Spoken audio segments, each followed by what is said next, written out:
Hi everybody, welcome to the first ever Dev Jam podcast with a distinguished guest. We have Abtin from Sweden, who has come all this way to Netherlands to talk us about exciting subject of data privacy. Abtin, nice to have you here. Thank you for having me. Really appreciate it. Thank you. Yeah. Abtin, so obviously you are quite a unique profile for people who come to see us. Can you tell us more about yourself? Sure. So I'm a lawyer by trade. Wow. I did constitutional law and EU law, and I've worked in privacy, you could say it indirectly, directly since 2012, when the GDPR was put forward as a proposition by the European Commission. Yeah. And I've been in various roles and working for the past 6-7 years hands-on on privacy as a data protection officer. Yeah, it's quite impressive. I will throw a question from a devil's advocate. In the age of people who grew up with the Facebook, who would care about the privacy? Because we're already screwed. So there's no privacy anymore, and suddenly there is a demand for a privacy officer. So, kind of, where do you see you fit into this society? I see my role as, we say privacy, but what do we mean with privacy, right? So, privacy is something that also, I don't think it's something that's always the same. I usually take an example of the Swedish data protection authorities from the 90s. So in the 90s, they went out in the newspapers and they said the biggest threat to privacy is caller IDs. Caller IDs. You know, caller IDs, like when someone calls you, you see who calls you. Oh, caller ID. You mean? Yeah. Oh, okay, yeah. So a caller ID was the biggest threat to basically the privacy of people in the 90s, according to the Swedish Data Protection Authority. Why was that? I mean, you get people's number, right? You can't be anonymous when you call someone. So that's the intrusion of your privacy. That's the bit of the logic that was there. And this is from the Data Protection Authority, which is the oldest data protection authority in the world. Really? So Sweden was had that, and also Sweden has the first national data protection legislation in the world as well, from the 70s. Incredible, yeah. So you're hearing someone saying this is at the heart of what privacy is. Yeah. And who would think that is privacy today? Caller ID. I would know. Well, would you consider that? I mean, for me, it's more of a it's more of a must to have. Like if you buy a phone that doesn't display who's calling you, you're not going to buy that phone, right? Correct. So that kind of privacy you don't expect anymore. This is very true. In fact, if people contact you these days and they try to call you on an anonymous number, the first reaction is you decline because it must be scam. Right. And also, if you think about in the 90s, what was your email address in the 90s, right? Do you remember you were probably called Dr. Pepper or Starboy 80, whatever. That was your Hotmail or email address. 10 years later, 15 years later, you talk about Facebook. What did Facebook do? They said, we want to introduce a real name, right? Yeah. So suddenly you're not private or anonymous in that sense. You are you. You're putting pictures of yourself. You're talking about yourself. So private, was that not private? Or, what is privacy then? Suddenly, and now we're having a backlash of what privacy is. So privacy, I don't think it's something that's constant. I think that's going to change with time. We've seen that discussions. I mean, before in the net, if you had privacy, if you went to the bathroom by yourself in the 1600s, 1700s, in the Netherlands, you went to the toilet by yourself, it was something weird. Or is he talking to the devil? Or is what I mean? So having the privacy in that sense, being by yourself, was not something to expect. So privacy is also something that we've seen more and more, and I think it's going to be different in different cultures as well. You're very right about that.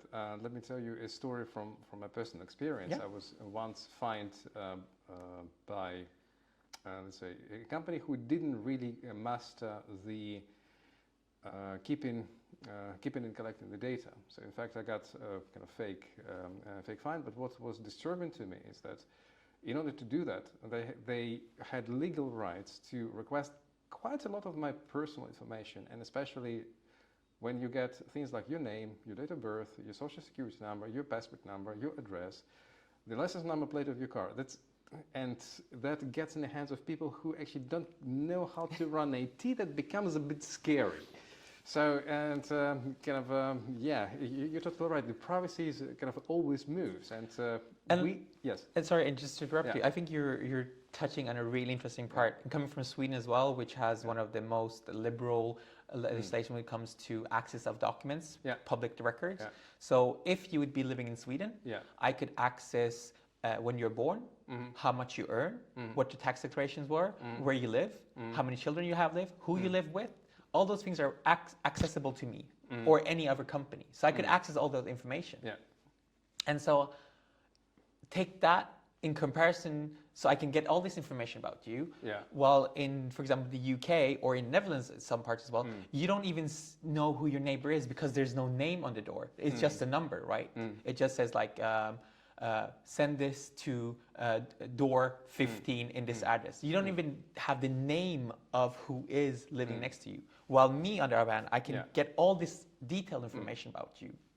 And we're seeing also a change here. For the first time in Sweden, we're seeing court cases where the courts are saying, maybe we should restrict some of our transparency rules that we have for the purpose of people's privacy in an age where this can have different consequences. Oh yeah, totally can imagine. So we go from transparency to no transparency, and from no transparency again to transparency. It's always kind of a...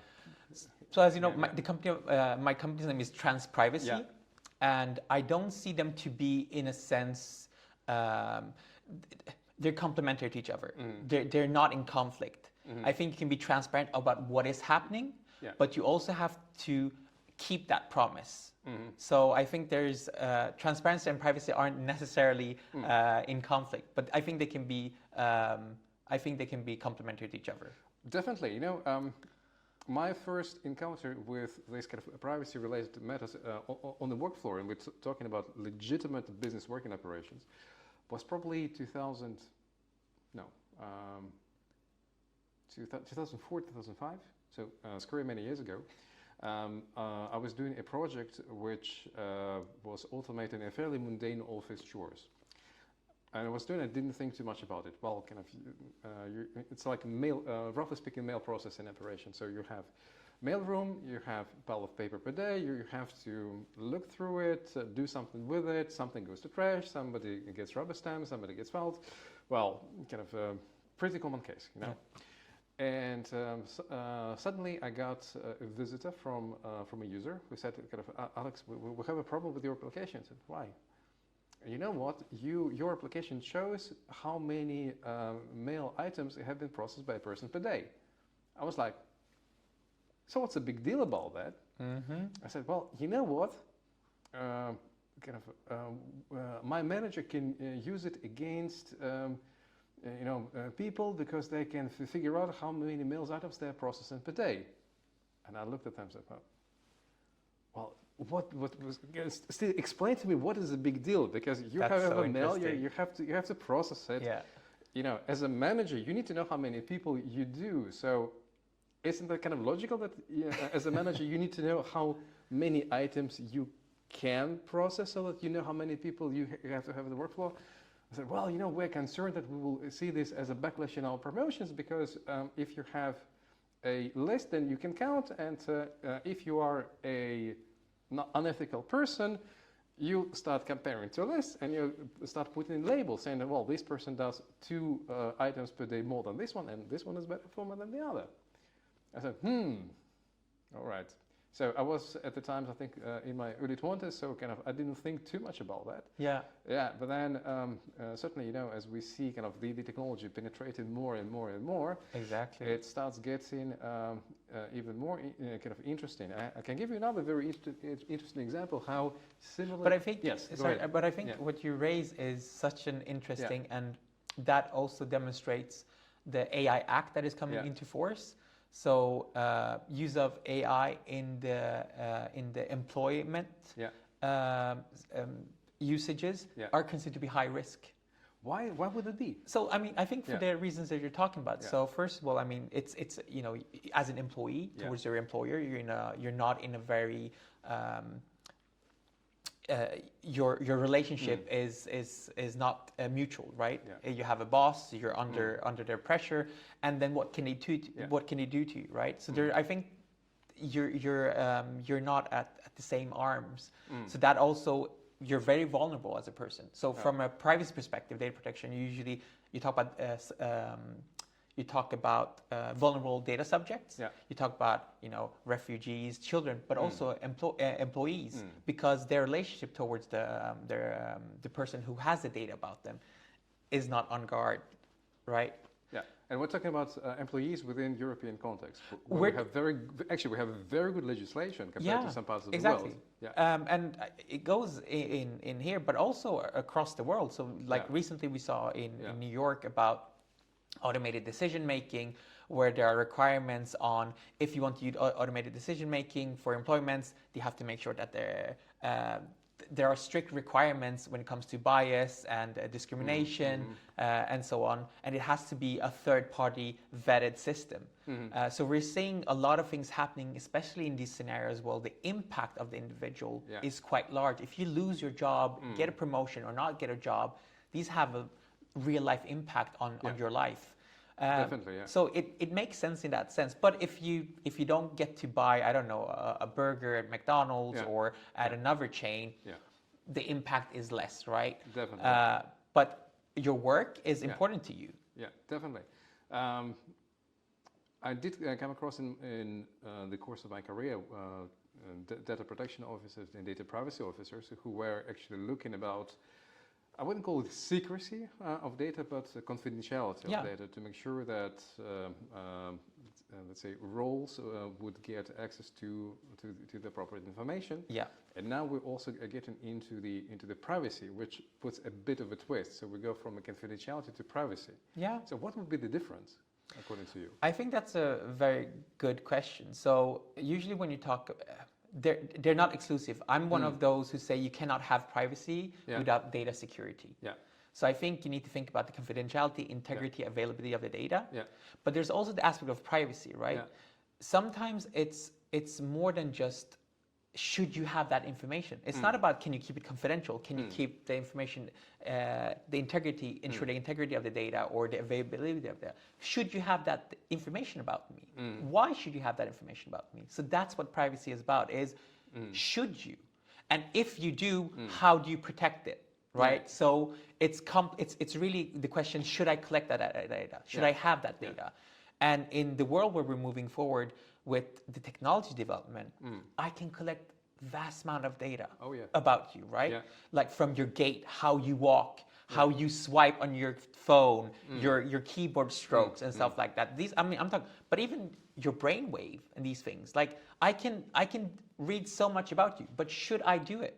Right? Yeah. It's not about if I have it, how do I secure it, or how do I promise to keep the secrecy of it and stuff like that? Who do I share it with? It's should I collect this data? That's what privacy is about. Interesting. And I guess this introduces dilemmas on one hand, because let me give you the example. A friend of mine was cycling here in the Netherlands with Strava turned on, and let's say Strava gets the route that you travel, and it gives you kind of statistics, how many kilometers, and all kinds of bells and whistles. And at some point, he decided, well, kind of let me take a shortcut, which is actually not really allowed for the cyclist. And according to him, he got an alert saying, "Hey, you have been off-road." Now, this is actually quite interesting. So what is it? Is it security, or is it invasion of privacy? Because you can see it both ways.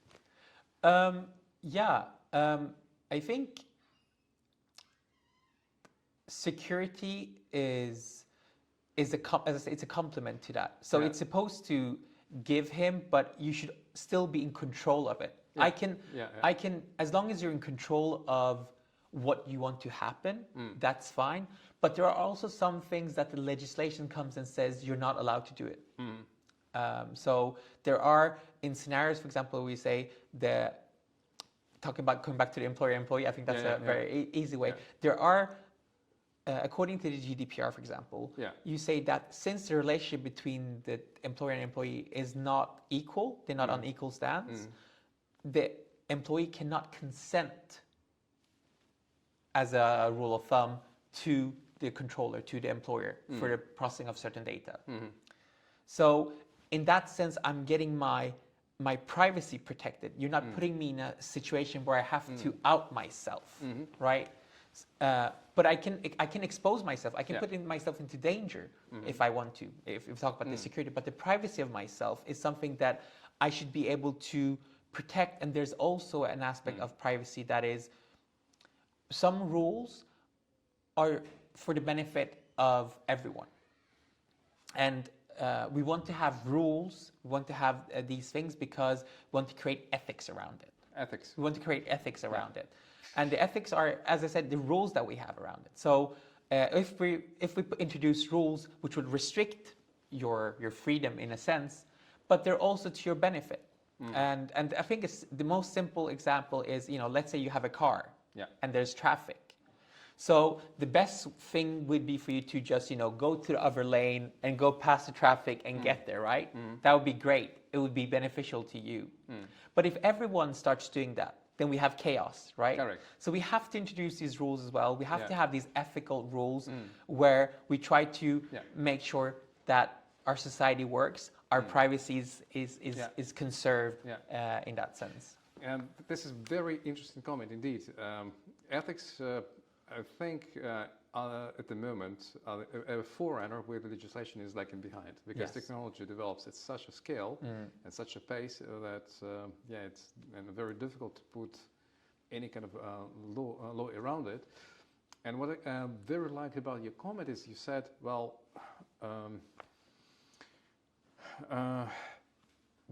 we need to kind of balance different requirements. So I'm giving the data to somebody who I have to work with, but I don't really have a choice to work with because I really need something out of them. And the employee-employer relationship is one instance of it, and probably the easiest instance of it, but it also can go to other fields in the business. For example, if you are mandated by law to produce certain reports which are provided by a third party to you, then you have to give them data. The tax authorities, for example. Tax authorities, for example, well, the tax authorities could be seen as a part of government. What I'm talking about, let's say, if we take a look at the agriculture example, we have a carbon footprint, or, well, I'm not an expert, I just kind of have heard that the companies in agriculture sector, they do work with reporting, and frequently what they do, they enlist the help of specialist companies. This is also sort of, kind of similar situation where you as company, you need to give something to the government. It's not optional. And you cannot do this yourself. And you have this third party that will kind of collect the data and will see your data. And sometimes maybe they will figure out that, well, you're doing some kind of shady stuff. Like, well, you're trying to kind of sell some of your crops under the table. We know everybody does it. But then it gives a very interesting kind of dilemma for this whole thing.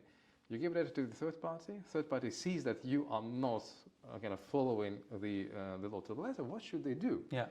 It becomes a kind of very interesting ethical question. So I think what you're saying is you're mandated to something by legislation, right? So as a private entity, I'm mandated by the government, for example, to assess the carbon footprint of companies. And in my work, I also discover other things which is not under my mandate, right? And I think that comes to any situation. It's really, what is your role? What is your, so first of all, you need to fulfill your role. And in Europe, the European Union, we have the whistleblowing directive, right? So there are scenarios where if things are being... Just a sec, we have a whistleblowing directive? Yes, in the EU. Didn't know about that. So it's a directive, and it has been implemented in the national legislations as well. Wow. So it should have been implemented fully in December last year.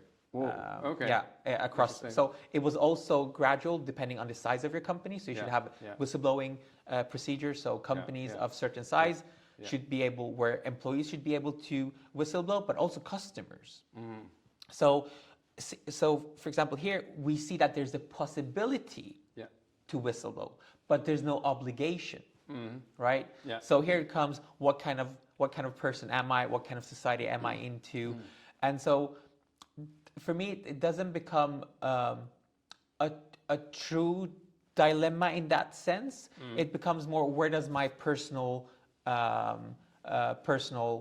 compass lie? Should I report this should I whistleblow if I discover something? And will that be in accordance with my mandate as well? So, because I'm getting this information in this capacity, should I do this or not? I think that's something to think about. Well, definitely. We can take a look at another prominent example in the recent events in industry we all love, aviation. Yeah. Famous Boeing door blowout incident. Have you heard about that? Yes, I have. I spent probably 25 years doing business integrations on all sides, and when I was listening to reviews by aviation enthusiasts, including one reputable, let's call him authority in aviation YouTubers, which is one thing kept resonating with me. What they describe is that Boeing and Spirit Aviation, they had largely incompatible quality control systems. Everybody knew about it. Nobody did anything. Yeah. All right. So probably we talk about your corporate, let's say, mediocrity, but typically it only leads to loss of money, and in this case, it nearly has led to the loss of life. Yeah.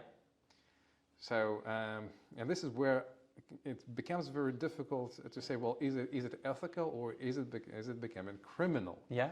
And what I've heard, FBI started to also treating this also as a criminal event. I would see it, and like if we talk about ethics initially, like ethics are a bit wider, so it's about habits and customs that we agree on at a society level, and our norms and legislation are built on ethics. Yeah. And so usually there's a correspondence one-on-one to ethics and legislation. There's something, you should not steal, or we shouldn't steal, or stuff like that. And in this case, what are the ethics? What is it that happens? So it's perhaps do harm to other people. Yeah. I think the best case. I mean, this is an example, but going back to the 70s, there was a scenario where Ford Pinto, the car manufacturer, remember where they... No, I don't remember. Well, can you tell us more about that? Yeah, so it's about Ford when they developed this car model, and they realized a bit late that it was malconstruction in the car process. Okay. So if there would be accidents, it would most likely... a certain type of accident, it would most likely lead to death of the driver of the... And I'm pretty sure somebody thought, it's not going to happen. Let's go ahead. And so what they did, actually, they used statisticians, so data analysis back then, and they said, well, let's do a calculation on this. So how likely is this to happen? Okay. And they said, okay, this is the likelihood, and if this happens, what are the costs? What will we have to pay? Yeah. And they did a calculation on that, and they said, okay, how much would it cost us to recall and redo the procedure? And they're like, it's going to cost us much more to recall and do this, so let's then go ahead and put people's life into danger and see what happens. And there were criminal charges brought up. So there were 2 cases, and in the 70s there were criminal charges brought up against them as well, because people did die. There were accidents. Against management or against statisticians? So there were actually individual people held. There were actually individual people who took the decision, who were held responsible, but also the company as a whole. And I think that's something to think about. So. In our ethics, in our legislation, what values are we promoting? What do we want to protect? Are we protecting the human dignity, human life has the highest value? And if you do any harm, there's no cost benefit that you can do which will oversee the aspect of human life. Yeah. Or there are scenarios, well, as a legislator, where you say, it's okay if the costs are too heavy, kind of thing. Yeah, indeed. Well, you know what becomes very interesting is that you can do a lot of harm these days, directly or indirectly. Let's imagine the situation that you process information about the company which contains a bit of a know-how. Yeah. And because of the sloppy data keeping in your company, let's say know-how gets on the street in third countries. And suddenly the product is copied all over the place. Company loses business, people lose jobs. So there is an impact. So it's not that there can be, people will not die, let's put it this way. But the impact still will look quite high. So I would still think that it should become a part of culture to be mindful about what are we doing with data, what our suppliers are doing with data. What do you think? I think you're coming more into the data security, information security aspect of it. And of course, there's the, when you talk about ethics, you're looking really on, from my perspective, privacy, you're just looking at the impact on people. So what is the impact on people in this scenario? Is it who's being impacted? In your case, I'm feeling like the impact, who's being most impacted is the company rather than the individuals. And so in that sense, I say, sloppy management, of course, this is not good, loyalty, but is it ethically wrong? For example, that would you say it's ethically wrong that people in third countries benefit from this development, who will get access to this? There are people who say like copyright and our patent and all that, that's unethical in many aspects. You see it, for example, in the case of medicine, right? So should we not have medicine accessible to everyone if it's saving lives, or should we just make sure that a company keeps employment and makes a lot of benefit? Yeah, you see what I mean? So you have a legislation here, which is a bit of a conflict with what you feel ethically. So what values are you promoting? And so these are the questions that I think as a legislator, you need to reflect upon and think about. Yeah, definitely. It will take time for the legislation to reflect upon it. And I think... so what can you do in the meantime, right? Yeah, exactly. Because we are actually in a crisis if we take a look at our society, because technology right now develops at a rate which greatly outpaces the capability to regulate it. So I think that especially when you mentioned introduction of AI, which will speed things even faster, then we would be relying more and more on ethical behavior of IT people who actually understand what kind of good IT can do and also what kind of damage it can do if handled improperly. Yes. It's like a nuke bomb. I fully agree with you, and I think data analysts or engineers do not understand how much power they have, the consequences that their work will have on people and individuals. I usually take the example of Target. Maybe you know this case as well. It was, I think, in about 10 years ago, a bit more than 10 years ago. No, tell us. When Target started Target. There was a dad coming into the Target store and saying, "Why are you sending pregnancy information and baby stuff to my 14-year-old daughter?" And they were like, "Oh, do you want her to get pregnant? Do you want teen pregnancy?" So it was really, really upset. And they were like, "Why are we doing this? I don't know. We'll have to check about this. We'll have to look at this." And they saw that they had developed an algorithm which looked into your purchase history and purchase patterns, and based on that, they could see that you're most likely you are pregnant and you're awaiting a child, basically. So based on the searches and purchases that you had done. So suddenly we're seeing that this algorithm that these engineers had developed, what they did, they were informing the privacy. They were interfering the privacy of that young girl. So the dad got to know that his daughter was pregnant through Target and not through the daughter herself. No way. Yeah. And and so this is like this is what you're doing. This is the impact. And could you have thought about it? Could you have what are the consequences of what I'm doing? So a lot of times the impact of what I'm looking at, how will it affect? Another really example that I like is talk about Boston.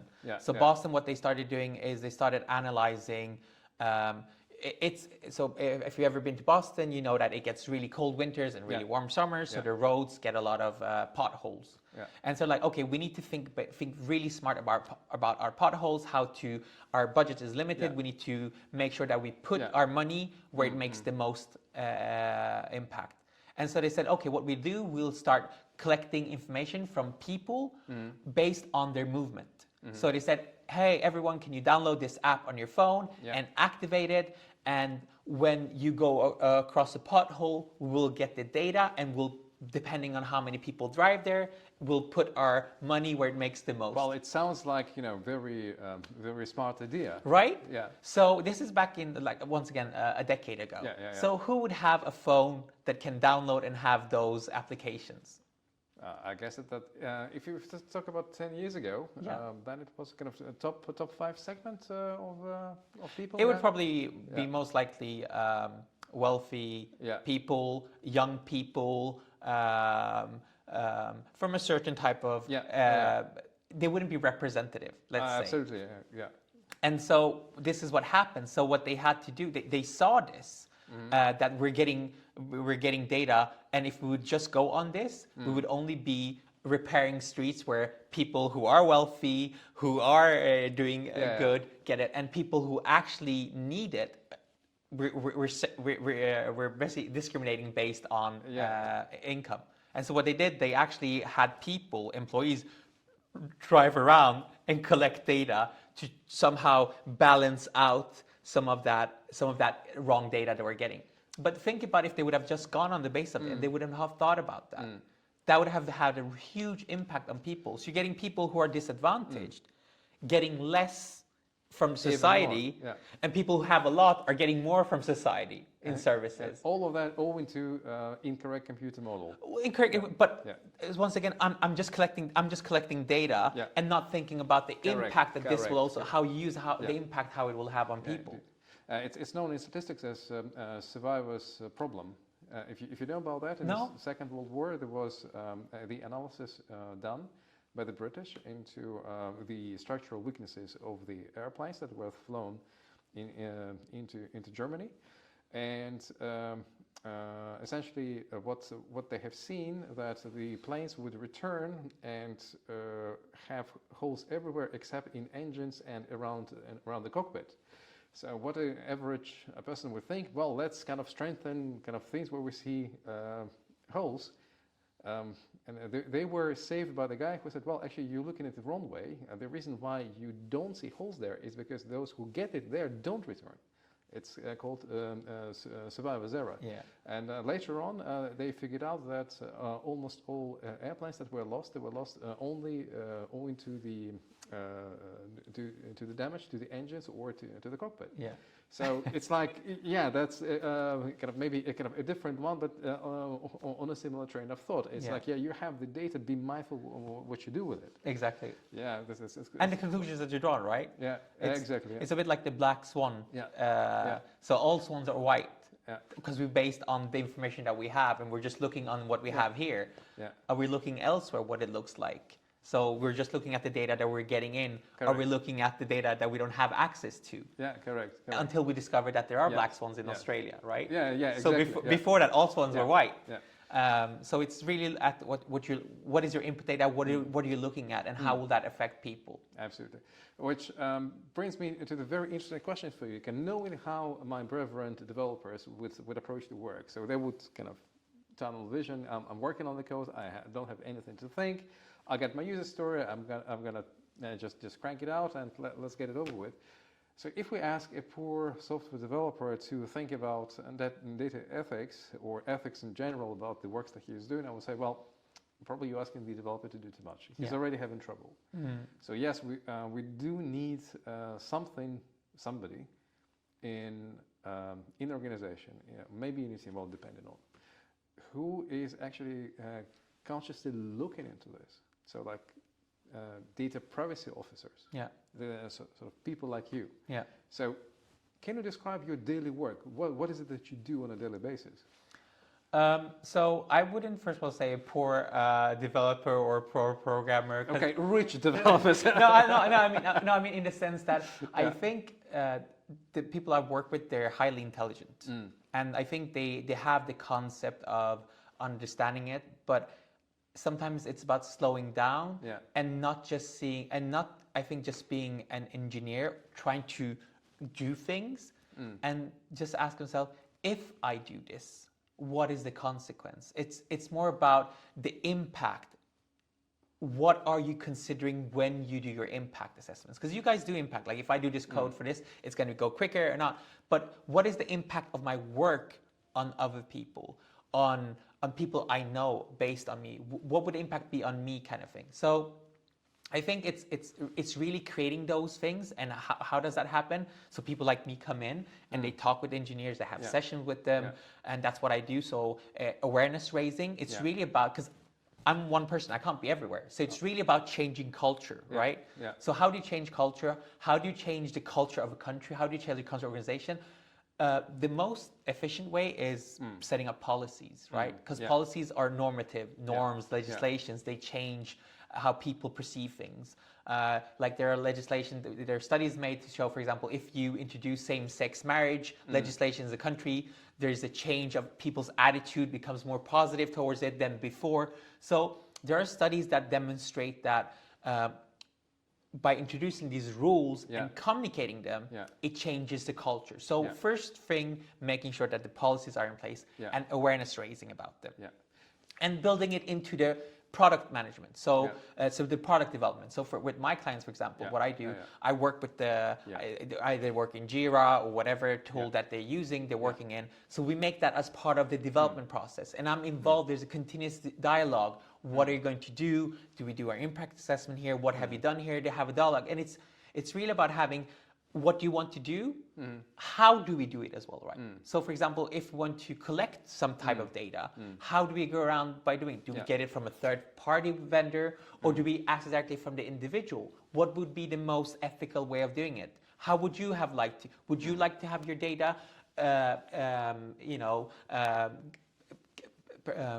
collected through a third party?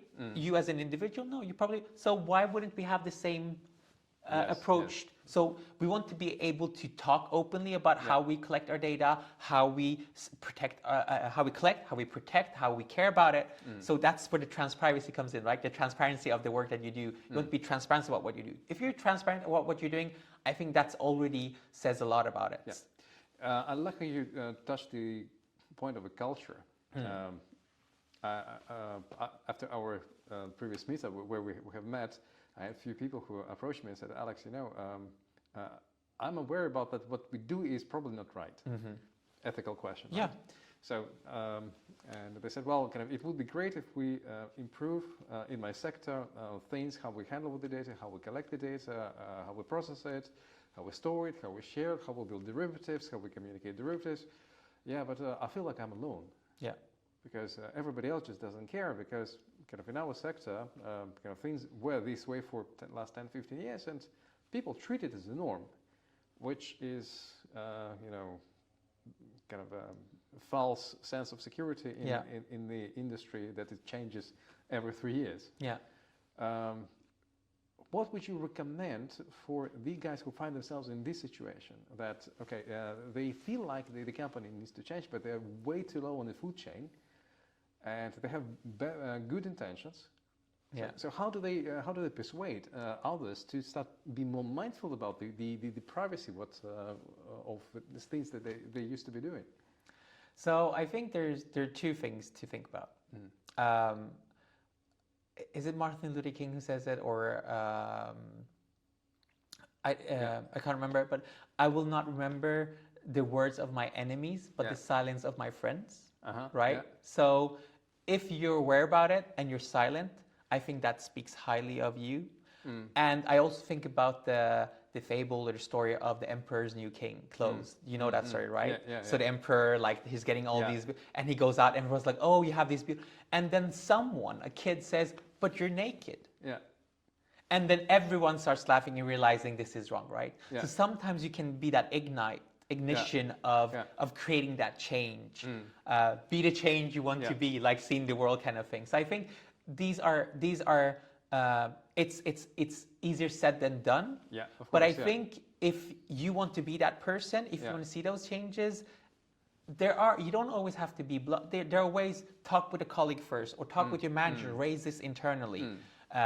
Say, explain why this is important, that you care about the company, you care about the brand of the company. So I think these are ways of raising this, and just have an honest, open dialogue about this. And if you feel that the company is still going the wrong way, and despite what you're saying, maybe that's a decision for you to take a stance. Maybe I want to join a company where values are important, where we live up to what we do. And we've seen several cases of that happening. Tell me more about it. Yeah, of course. I mean, more and more we're seeing, we talk about Gen Z and Gen Y.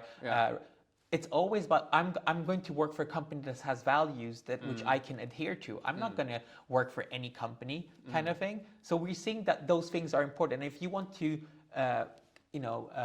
attract the top talents, the best people, then that's more likely what you'll do. You try to have good values and try to live up by them as well. So you are suggesting that a good data ethics actually improve talent acquisition and talent retention?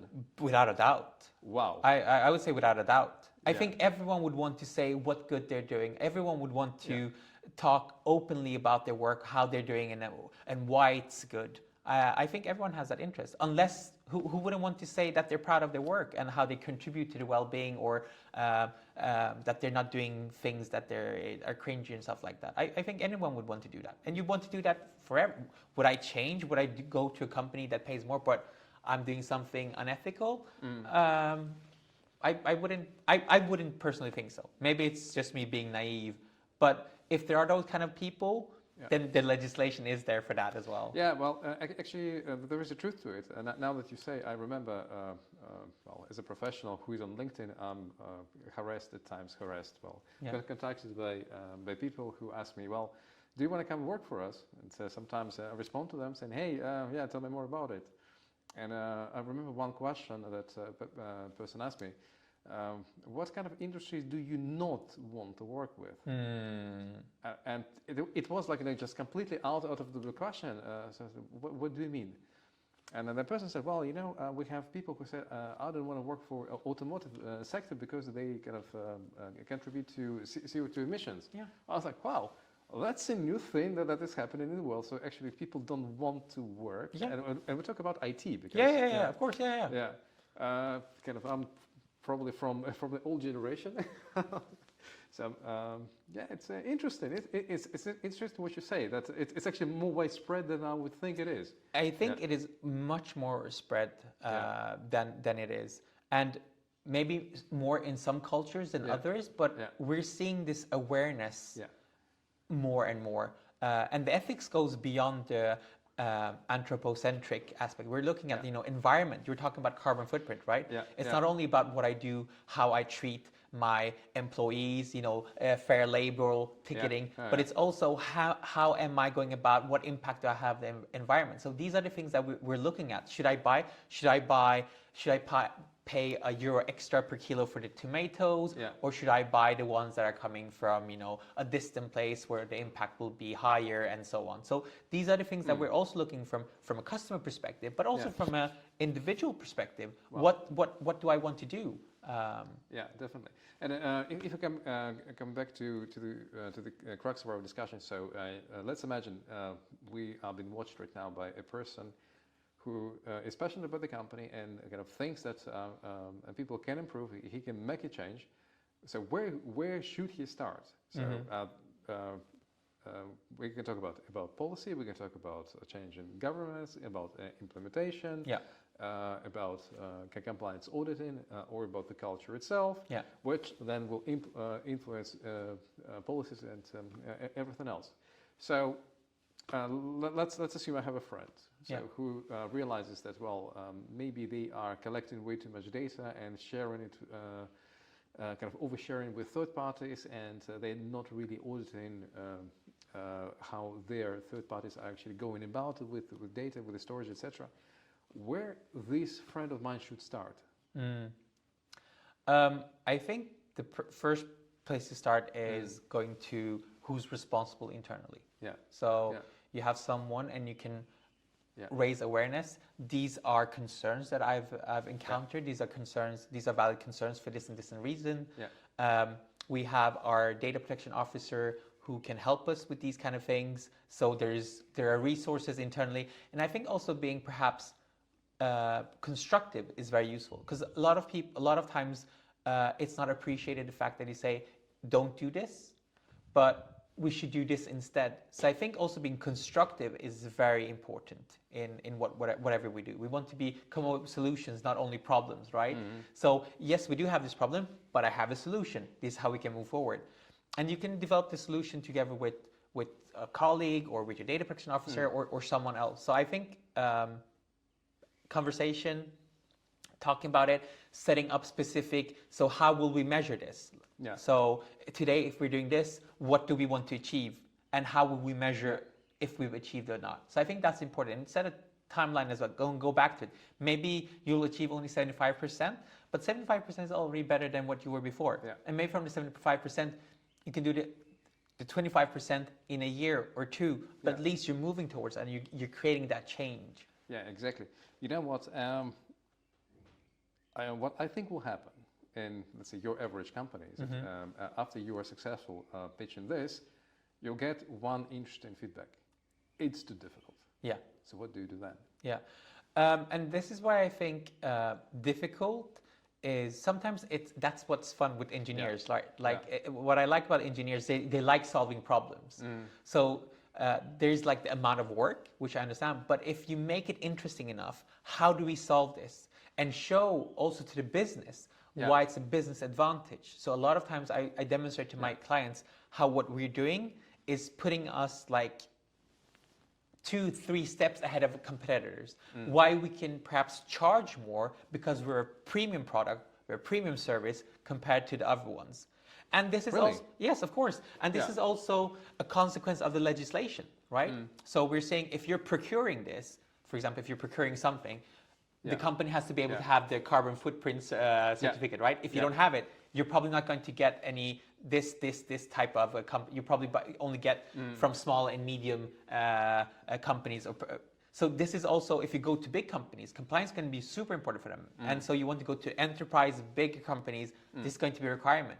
So it also puts you really ahead of those competitors. Yeah, great. So essentially what you're saying, data privacy officer can multiply return on investments for the company. Without a doubt. Without a doubt. Wow. Yeah. Without a doubt. Wow. And I'm seeing that with my clients as well. And it's really it's a lot of it is not only driven by engineers, but also by the sales department, because they see the important. Like this is what our clients want. This is what the users want. We need to give them this. You know, at this moment, I think our watchers are screaming at the money. So, liars! That can't be true. That can't be true. Oh no! It is true. I'm sure.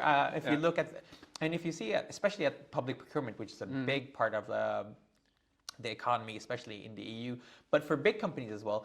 If you look at their procurements, you will see these things being listed, and if they're serious about it, they will definitely make this. If you have the certificate, or if you have your documents in place and you have the procedure in place, you'll definitely win the procurement. Well, very interesting. So, what about then the ethical use of AI? Yeah. What's your take on it? So where this industry is going to? Whoa, such a the ethical use of AI. Yeah. Oh my God. So the whole discussion about AI. What is AI? Right? What is AI? Is AI the simple automation? Do we go based on the automation of the work? One is a calculator, an automation. Is it an AI or not? Like, what is the level of difficulty are we talking about? Does it have to be some type of machine learning, seeing patterns and stuff like that? So I think the definition of AI, as we're seeing from the AI Act, is quite wide. So it encompasses a lot of things. And the ethics around it is they've been able to capture that in some aspect in the European AI Act, is the purpose. What will you use it for as well, and what can it be used for? So if you're using, for example, pattern recognition for I don't know, seeing the damage of rodents in a house, or if you're using the system to see how people are working in a workplace when they're coming in and like stuff like that. Those are different type of purposes. So I think the ethic comes around what will be expected. What would you want to be subject to that AI processing, right? Would you think it's okay? There's always the interest of, I see the added value when you're doing it on others, but would I want that to happen to me? I think that's put yourself in that scenario. Would I want that happen to me? Is it something that you can recommend as a litmus test to say whether or not it's an ethical decision? I think that's a very good start, because ethics is usually more or less we all agree on them to a very degree. I think that's a very good test. Would I want this to happen to me? And also, what is the impact? So there's also the continuous debate about privacy. Where should privacy start and where should it end, kind of thing. Should we have cameras everywhere and microphones everywhere because I have nothing to hide? I'm not the criminal, so let there be CCTVs everywhere. Are you that kind of person? I don't mind. So my ethics is okay with it, while you have ethics of there is an environment when I need to have my privacy where there are no CCTVs, right? If I go to the toilet, there's no need to have a CCTV there, kind of thing. So I think it's a good point of departure yourself, but we live in a society. And so what rules would I also want to see, other rules would I want to be upheld? And so I have to respect that as well. So what happens in my society, and do I feel that there are any, perhaps not entirely universal, but some universal aspects of things that I wouldn't want to see? Yeah, amazing. Abtin, we have been talking with you, well, at least about 30, 40 minutes. I lost the track of time. We can continue for ages. It feels like it. So we need to wrap it up somewhere. Otherwise, people will start missing their daily targets. Yes. it's always our fault, yeah? So, if I will ask you one last question. If you make a prediction to what will happen in the field of data ethics for ITs in the next 5 years, what would it be? I think we're going to realize that we are not going to have one person who does this. It's not a one-man solution. Yeah. I think we're going to see the need of different competences working together more in addressing the different ethics around, because the impacts around it are so vast and varied that we one person can't really foresee all the impacts. From a security perspective, I can see all the security things, but this is so much bigger than any of us. It's the security, it's the environment, it's the people, it's the relationships. It's really so big. So my prediction is we're going to see more of boards, ethic boards coming together and reviewing things, having different competencies. Yeah. That's one of my predictions. Wow, amazing. So, I want to thank you for your time. So, thank you for having me. I understand that you're traveling back to Sweden shortly. So come back, and you're always welcome at a site like DevJam Meetup. Thank you so much. Looking forward to see you. Thank you. Yeah.